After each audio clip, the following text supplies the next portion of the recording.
Bismillahirrahmanirrahim. Assalamu alaykum, hörmətli görürmənlər. Həftəlik xəbər analizi proqramımızı görüşünlərlə qarşıladığımız mən Abdullah Yalğun. Qadirli görürmənlərimiz, bugün 2026-cı ili 27-ci iyun şənbə. Hər şənbə günü bir həftə cəryanında vətənimiz Şərq Türkistan və dünya gün tərtibindəki ən mühim xəbərlərini qısqa analiz qan şəkildə huzuruna sunub kilotimiz.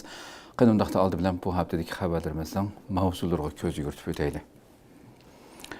Küçükçekmece rayonluq hökumət başlığı Uyğur namayişçilərə naq meydanda düşənçi verdi. Xitay Şərq Türkistan'ı zonza işləb çıxırış bazısına aylandırmaqda. Jurnalist Gülcəhrə Xoca Türkiye səfirində Şərq Türkistan məsələsini gün tərtibə gəldirdi. Bu və bundan başqa bir qancha xəbərlərimiz oldu. Qanundaqda birinci xəbərdən başlap görüb ötəyli. Küçükçekmece rayonluq hökumət başlığı Uyğur namayişçilərə naq meydanda düşənçi verdi. Qadirli görürmələrimiz həmala məlum bolğandak bu namayişin səbəbini az köp bilisilər. Şu Xitayınki İstanbul Baş Konsuli Vişavdo'nun yakında Uyğurlar ən köp oturaqlaşqan Türkiye İstanbul'daki Küçükçekmece rayonluq hökumət başlığı Kamal Çəbi bilan görüşüb Uyğurlar haqqında naiti tilgə ağusuz sözlərini bildirləndi. Türkiye'deki Xitaylarının yakından bu yankı gumanlıq hərəkətləri hər daim gün tərəfdə ictimai fikir vasitələrdə dünyanın hər qaysı yerlərindəki Uyğurlarımız yakından diqqət qılıb kilayotqan məsələ. Bu səbəblik ani şu ilgirki şu ziyaret ve Şavdo'nun bu ziyarətiga narazılıq bildiriş üçün 22 iyun Küçükçekmece rayonluq hökumət binası aldıda namayış ötküzüldü. Məzkur namayişini Xalqara Şərq Türkistan Təşkilatlar Birliği, Şərq Türkistan Ölümalar Birliği, Şərq Türkistanlıqlar Federasiyası, Eli Məşrəb Uyğur Vakfı birlikdə təşkil edilən olub, İstanbulda yaşayotqan Uyğurlar təşkilat vəkilləri və bir türküm yerlik xalq qatnaşdı. Namayişdə Şərq Türkistan Maarif və Həmkarlıq Cəmiyyəti rəisi Musacan narazılıq bayanatı oxub Xitayının İstanbul Baş Konsuli Vişavdo'nun Küçükçekmece rayonluq hökumətdəki məqsədli ziyarətini və Uyğurlar haqqındakı bayanlarını qəbul qılğılı olmaydığanlığını, bu hərəkətlərinin Türkiyədə yaşayotqan Uyğurlarını bir aram qılğanlığını və əndişəyə salğanlığını, rayonluq hökumətinin bu haqda düşənçi biliş gərəkligini, Türkiyə hökumətinin Xitayının Türkiyədəki cəsuslıq hərəkətlərdən huşyar buluşu gərəkligini təkidlədi. Həmala məlum bolğandak bu ziyaretin 2 yılla Meyli Maarif Cəmiyyəti olsunmuş təşkilatla, köplügən təşkilatla birlikdə bir narazılıq bayanatımı elan qılğandı. Biz o bayanatdan bəgəndik o vaxtıda. Və şu bayanatın açıdımı bu tələblə Uyğurların narazılığı, bununla hökumətin, rayonluq hökumətin cavab veriş gərəkliyi haqqında oturuq qoyulğan tələblərin vardı. Bunu bir yerdə onunla cavab gəlməgəndən keyin yana bu hökumət binası aldıda ötküzülgən namayişdimi bu sözlər qayıtının təkidləndi bu yerdə.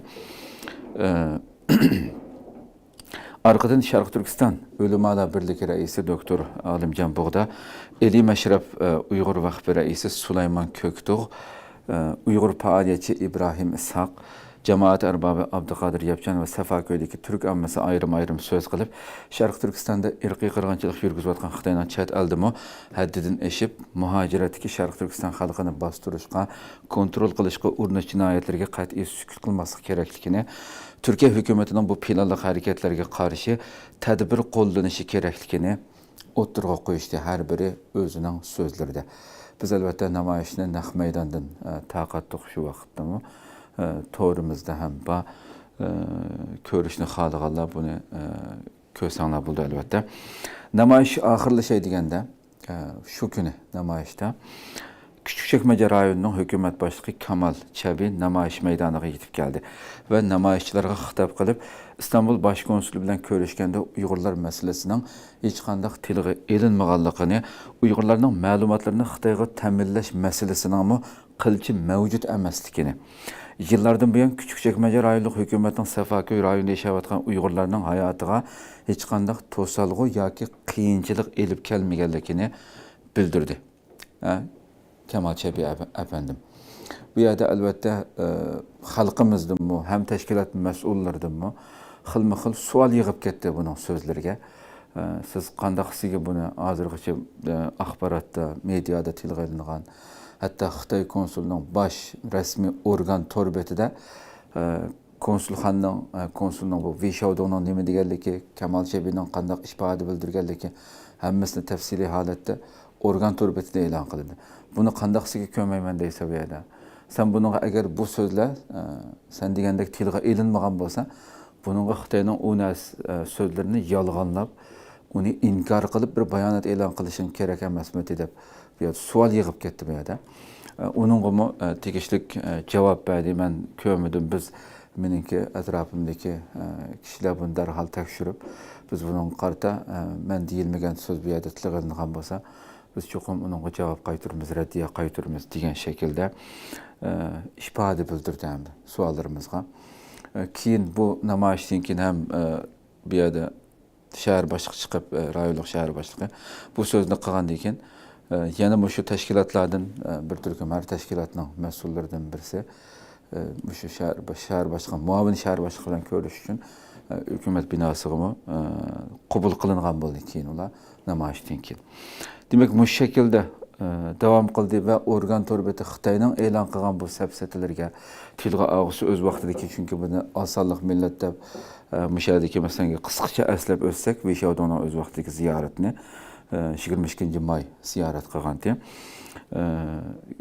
Ko'rishdi Vishavdoning atalmış Uyg'ur Abnum rayonining iqtisodiy va ijtimoiy taraqqiyot sohasiga muvaffaqiyatlari haqida xabar qilgandan sirt Küçükçekmece rayonining Xitoyning oz sonliq millatlarga mansub fuqarolari zich yashaydigan rayonlarning biri ekanligini, taraflarning aloqa va moslashishni kuchaytirishni umid qilganligini bildirganligi xabar qilingan edi. Buni tarqatib albatta hammayada tafsiliy holatda buning qattiq noroziliklar bo'ldi. Demak, shu narsaga javob berishi kerakdi hamda shahar boshlig'ininki. Hozirgacha shu namoyishdan keyin, hozirgacha hukumatdan biz uningga qarta javob qaytaramiz. Mening taklifim bilan ziyorat qilmadi. Türkiye parlamentidagi Cumhuriyet Xalq Partiyasidagi bir millat vakili, parlament a'zosi menga telefon qilib ziyorat qilmoqchiga deganligi uchun men kelsin deb qabul qildim. Bunda Uyg'urlarimiz tilga ilinadi deb shahar boshlig'i bu gapni qilgan bilan men inkor qilaman degan bo'lsam, shu namoyish maydonida hozirgacha rasmiy shaklda organ tarafidan hozirgacha Xitoyning e'lon qilgan narsani yolg'on inkor qilib turib bayonot e'lon qilmadi hozirgacha. Uyg'ur xalqi albatta buni kutdi va buningki surishtisini davomli qildiganligiga ishonamiz. Xo'sh, yana bir xabarimiz kelsak, Xitoy Sharq Turkistondan zo'ngzi ishlab chiqarish bazasiga aylantirmoqda. Qadrli ko'ruvchilarimiz, albatta Xitoy tajovuzchilari yillardan buyon vatanimiz Sharq Turkistondagi bizga oid bo'lgan har qanday milliy bayramlarimiz, Uyg'urni Uyg'ur qilayotgan madaniyatimizni butun xalqimizning ichidan sirib supurib tashlayman deyotgan bir nomussiz tajovuzchilar yildan yilga Uyg'ur xalqi bilan hech qanday aloqasi bo'lmagan, tarixning axlatxonasiga ko'milib qolaydigan, Xitoyning o'zimi qilmaydigan narsalarni xalqimizga shundoq tengib zo'lab Uyg'urlarni shundoq Xitoyning bayramlarini izchil shaklda nihoyat zo'r dag'dug'i bilan o'tkazishga, birlikda o'tkazishga zo'rlayotgani yillar bo'ldi. Buni albatta hammamiz his qilib turyapmiz. Bu qatimmi Xitoylarning Tangzongzi bayrami bu yil 19-iyunga o'tkazilgan bo'lib, irqiy qirg'inchilik davomlashayotgan Sharq Turkistonda Uyg'urlar bu yilmi o'xshashla Xitoylarning bayramini tabriklashga majburlandi, qadrli ko'ruvchilarimiz. Xitoy tashviqot vositalarida bo'lsa, zo'rlab tingilgan Xitoyning bu odatlari bo'lsa, Millatlar Ittifoqligi an'anini davomlashtirish tariqasida alohida tashviq qilindi. O'ylab qo'yinglar. Qandaqli bir faoliyat bo'lsa, Xitoyning o'ziga aloqador bo'lgan bizning xalqimizni yig'ib olib, shunda millatni öz medeniyetinden yiraklaştırdıgan, Xitayga texin bək yıqınlaştırdıgan, Xitayning ichiga singdirib o'tishga tirishayotgan bu shunday faoliyatlarning hammasini shu atalmış tırnaq ichidagi Millatlar Ittifoqligining ichida tashviq qilib, buningga kirgizishga tirishayotdi Xitoy. Xitoy rejimining saqt tashviqot organlari albatta bas-basda buni xabar qilib tarqatdi. Sharq Turkistonning har qaysi joylarida turli faoliyatlar o'rinlashtirilib, bu qatimgi shu Tangzongzi bayrami munosabati bilan xalq Xitoylar bilan birlikda Tangzongzi bayramini tabriklashga mecburlanğan ko'rinishlar albatta Xitoyning xabarlarida ko'plab chiqdi. Jumladan Qashqar shahrida 3-chi navbatlik ajdaho qulvoq musobaqasi o'tkazib qarab boqaylik. Bizningki yani Uyg'ur bilan nima aloqasi bor? Ma Xitoyning shaharlarida ko'rib boqaylik, yasab etgan yani shaharning manzarasini yani bir qaragan inson o'zini Uyg'urlar yaşayotgan bir diyarda turvatamdim yoki boshqa yerga Xitoyning bir o'lkalardagi Xitoyning har qanday bir Uyg'urning qarisini tap qololmaydigan shaharlarda turvatamdim deb o'ylab qoldi-da. Tashqi ko'rinish, u yerga tikilgan ravoqlar, Xitoy uslubi selingan Uyg'urning go'zal binolarini o'rib tashlab yo'q qilib, selinayotgan shu yolg'ondan paydo qilingan sun'iy nimalar bordi. Kölçekler, köller. Xitoy uslubida. Teshidagi manzilga qarasimi, inson o'zini boshqacha his qildi yani. Mushunda darajada yo'qotdi-da bu millat yangi cho'ng bo'layotgan avlodlarni butunlay boshqa bir muhitda o'z madaniyatidan yiroq holatda cho'ng bo'lishiga sharoit, muhit hozirlayotdi Xitoy. Qashqarda shu navbatga ajdaho qulvoq musobaqasi o'tkazilgan. Mazkur xabarlarda Xitoyning xabarlari qarasa Xitoylarning yemaklikka bo'lgan zo'ngzi haqidagi o'ydirmalarmi alayda tashviq qilingan bo'lib, Tang sulolasi davrida Tangzongzi bayramida zo'ngzi yeyish o'rib odatdan Sharq Turkistonga tarqalganligi, zo'ngzi tugib baxt tilash, danishmanlarni yod etish, rezillikni qo'g'lab, aman esenlikka intilish qatorliq o'rib odatga Tangritog'ning janub-shimolida avlod varislik qilinib, har qaysi millatlarning o'rtaq madaniyat belgisiga aylanganligidek numussizlarcha safsatlar o'tirg'i qo'yilgan. Xitoyning xabarlarida. Xitoyning bu jinoyatlari Sharq Turkistonni atalmış Junxo an'anaviy madaniyati bilan oziqlantirishdan iborat terror siyosati iborasi bilan pardozlanmoqda. Qadrli ko'ruvchilarimiz. O'ylab boqaylik, mushu darajada bu millatga zo'rlab tengilmoqda. Bu millatning o'zimizning har qanday isl bayramlari cheklanmoqda, uningga e'tiborsiz qaralmoqda, yo'qitilmoqda. Ama mushunda qilib olsa, yani mushu masala o'ylab qo'yaylik. Muhojiratda, chet elda mushu oshxona, u bu yerda mushundaq narsaniki, mushu zo'ngziniki, mushu xuddi Uyg'urning yemak-ichmak, Uyg'urning taomlarining ichida bizning madaniyatimizda bor narsadek, shularning shuni setib, shularni yeb o'ldirish yoki shularni sotadigan yerlarning ichilishi insonni ichindirmay qolmaydi. Yeydigan narsa topolmagandek, qildigan ish topolmagandek, mushuningdan ham Xitoy oyada anda qilsin vatanimizda. Biz muhojiratni yana buningdan mishrimizni uzanmay, yana mushuning kaydidan chepib yuraylik. Bu nima degan ichinchlik bir holat bu hamda. Xabarda yana bir diqqat tortadigan nuqta bo'lsa, qadrli ko'ruvchilarimiz, bu yil Xitoyda yangidan tizimga oldirilgan zo'ngziga aloqador korxonadan 128 bor bo'lib, Sharq Turkistondagi korxonalar yangidan ko'paygan umumiy miqdorining 10,16%ni egallagan va yangidan ko'payish ko'lami Xitoy bo'yicha oldingi 4 ning ichiga kirgan. O'ylab qo'yaylik.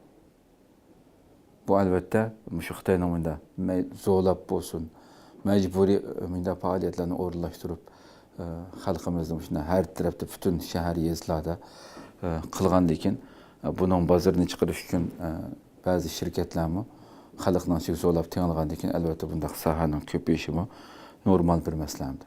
Xitoy bu şekilde hareket qilyapti. Xitoy bayramlari, an'analari va yemak-ichmak odatlarining hech qanday o'rni bo'lmagan Sharq Turkistonda irqiy qirg'inchilik sistemalik ijro qilinishga boshlagandan buyon bir tarafdan Uyg'ur madaniyati, örf odatlari qattiq cheklamaga uchrasa, yana bir tarafdan majburiy assimilyatsiya jinoyatlari tasavvur qilg'usiz darajada shunday xilma-xillashtirib ijro qilinyapti. Millatimizning ustida mana o'ylab qo'yaylik. bununla qarata bir səgək buluş, his tuyg'umuz muhaciratdagilarning bo'lsin uyg'oq turishi kerakdi. Ammo afsuski, ya'ni ahvol hamma yerda bir xil bu kallamizni silkib o'tishimiz kerak bo'lgan masala intayin ko'p. Xo'sh, qadrli ko'ruvchilarimiz, yana bir xabarimiz qarasak, jurnalist Gulchehra Xo'ja Turkiya safarida Sharq Turkiston masalasini kun tartibga keltirdi. Albatta, peshqadam jurnalist tunilgan shu muxbirimiz Gulchehra Xo'ja Turkiyaga shu kelgan bir ikki haftadan buyon nihoyat zich programmalar bilan arqa-arqadan har kuni faoliyatlar bilan mashg'ul bo'lyapti. Hali ham bugunmi İstanbul'da cho'ng bir yig'ilish va shu xabardan keyin birdamlikin u yerga xalqimiz İstanbulda kutib olmoqchi. Demak, shu zich faoliyatlarni Turkiyaning har qaysi shaharlarida arqa-arqadan faoliyatlar ilib berildi. Axborotchilik hayoti bu ziyoratlar jarayonida özünün kitabını tunuşturuş orqali Türkiye'deki siyasi ilmi organlarda Sharq Turkiston meselesini qaytadan kun tartibga keltirdi Gulchehra xonim. Gulchehra Xo'ja Turkiyaning İstanbul, Ankara ve Konya shaharlaridagi faoliyatlarda ko'plagan kanallarning ziyoratini qabul qilib, 30 yillik axborot hayotidagi xizmatlarini, shahid bo'lganlarini, Sharq Turkistonda davomlashayotgan irqiy qirg'inchilikni anlattı. Bu qatimliq ziyoratning eng muhim qismlaridan biri bo'lgan Turkiya parlamenti ziyoratida Gulchehra xonim Sharq Turkiston inson haqlarini kuzatish jamiyati, Sharq Turkiston o'limalar birligi, Dünya Uyg'ur qurultiyi vaqfi Nozgum kultur va oila jamiyati, Konya Sharq Turkistonliklar jamiyati qatorliq tashkilotlarning vakillaridan tashkillangan hay'atdan o'rin olib 8 parlament a'zosi bilan ko'rishdi. Shu ijtimoiy fikr vositalarida ko'plab tarqaldi albatta. Har bir ziyoratda nalarda kim bilan ko'rishganligi degandek hay'at Xitoyning Sharq Turkistonda davomlashtirayotgan irqiy qirg'inchilik jinoyatini, navbatdagi ig'ir vaziyatni tafsiliy tunishtirdi har bir parlament a'zosi bilan ko'rishganda. Shuning bilan birga Turkiyadagi Uyg'urlarning fuqarolik iqomat masalasi sababli davolanish, ma'rif jihati duch kelgan qiyinchiliklarni parlament a'zolariga dokulat qilib, bularni munosabatlik o'rinlarga yetkazishni talab qildi. Ziyorat jarayonida Gulchehra xonim turkchaga tarjima qilingan Toshmi tushgan yerida Aziz nomli kitobini parlament a'zolariga hadiya qildi. Gulchehra Xo'ja yana har qaysi shaharlarda taklifga binoan bir turkum yerlik tashkilotlarda, organlarda kitob imzolash faoliyati va suhbatlarga ishtirok qilib, Sharq Turkiston masalasini Turkiyadagi shu yerlik xalqqa anlatdi. U Ankara Davlatlik kutubxonasi, Turkiya Yozuvchilar jamiyatining Konya sho'basi qatorli joylarni ziyorat qilganda yana yuqorida deganimizdek turkcha tarjima qilingan Toshmi tushgan yerida Aziz nomli kitobini mazkur organlarga taqdim qildi. Albatta, hammalar ma'lum bo'lgandek, bu qatimliq ziyoratida Istiqlol televiziyasini ziyorat qilib, albatta eng oldi bilan ziyorat qilgan yerlarning biri Istiqlol albatta kasbdosh bo'lish sifatimiz bilan bu qimmatlik ziyoratdan foydalanib bizmi muhim ikki suhbatni hozirgacha huzuringizga sunduq. Hozirgacha qo'lg'uli qo'zg'ab dunyoning har qaysi joylaridan xalqimiz rahmatini bildirib, hali ham nurg'un inkaslar kelyotidi. Uchuq suhbat va vaqa va mulohaza programmamiz ayrim temada o'tkazdik. Albatta yana oldimizdagi shu bir qancha kun ichida intayin muhim bir temada suhbat qilamiz. Buni bir bishoratni, yani xush xabarni berib o'tay hozirlam. Demak, shu ziyoratimizda albatta ko'rganlar ko'p bo'lishinglarga ishonaman, ko'rilmalarimizdan. Chunki inkaslarimiz shuni bildirib turibdi. Nihoyat muhim masalalarda haqiqiy qalb so'zlari til o'tirib qo'yildi Gulchehra xonimning bu suhbatimizda. Sharq Turkistondagi o'smirlar programmasining talantliq riyosatchisi salohiyati va Erkin Osiyo radiosidagi uzun yillik xizmatlari bilan barliq Uyg'urlarga tunilgan va hurmatiga sazovor bo'lgan Gulchehra Xo'ja bu qatimliq Turkiya safarida Uyg'ur xalqining qizg'in kutib olishiga erishdi, qadrli ko'ruvchilarimiz. Albatta bundan keyingi hayotiy xizmati uchun utuqlarni tilaymiz albatta. Xo'sh, yana bir qancha bu haftadagi qisqa xabarlarimizni qarab boqaylik.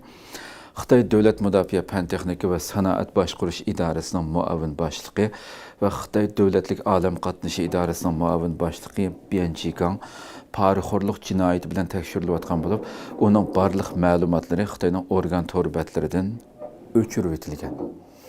Xitoy shunda yuzini saniyalar, bir soatlar ichida o'riblam o'zgartirgandi. Mayli bu amaldori bo'lsin yoki boshqasi bo'lsin, yillarcha Xitoyga chaparmanlik qilgan bo'lsinmi, bir ishni atib, uni ko'zdan yo'qotmoqchi bo'lganda, butun narsani uningki izdirikini yo'qotadigan. Yani izlesang topolmaydigan qilib o'tgan. Xitoyninki odati. Turkiya Savdo Ministerligi Xitoyning quyosh energiyasi taxtalarining ichki bozorini qalaymaqon qilganligini tekshirib chiqqan bo'lib, Xitoy ishlab chiqargan quyosh energiyasi taxtalarining importiga 45% kichi boradigan qo'shimcha tamojni baja qo'yishni qaror qildi. Bu qaror 5 yil kuchga ega ekan. Albatta, ko'plab bundaq Turkiyaninki Xitoyning shu shirkatlarga ba'zi bir mahsulotlarga bundaq pat-pat tadbir shaklda tamojna, qo'shimcha tamojni baja qo'yayotganligi, har xil cheklamalarni qo'yayotganligini pat-pat ko'rib turibsizlar. Bu eng yangi bir qadam Turkiyaninki shu Xitoyning quyosh energiyasi taxtlariga qarata yo'l qo'ygan. Xo'sh, Xitoy Amerikaning jazolaridan o'ch olish uchun hukumat organlarining mudofaa sanoat sohasidagi Raytheon, uning kendidan Lockheed Martin va Boeing'ning tarmoq shirkatlarini o'z ichiga olgan 46 Amerika shirkatining mahsulotlarini sotib olishini cheklaganligini e'lon qildi. Ya'ni Xitoyning ushshuqligi buni biz shu Istiqlolning to'rbatida butun Xitoy ushshuqlik bilan cheklagan, Xitoyga import qilinishini cheklagan shirkatlar hammasi tafsilotli shirkatlarning logolari bilan birga o'ttirib qo'ydik. 46 shirkat. Bu shaklda Xitoy javob berishga tirishyapti Amerikaninki cheklamalarga, Amerikaning jazolariga qarata. Xitoy shirkati Alibaba bo'lsa, Amerika Mudofaa ministerligining mazkur shirkatni Xitoy armiyasiga chetishlik degan sabab bilan qora tizimlikka kirgizishiga qarshi Amerika hukumati ustidan sudga ariz sundi. Qadrli ko'ruvchilarimiz. Voy, men aqtim, Xitoy bilan aloqam yo'qdi. Xabarning tafsilotida bular tilg'ilingan, mushna meni bekadim qarilyapti. Bundaq bir nimam yo'qdi men degan shaxsiy Xitoy rejim bilan hech qanday aloqam yo'qdi.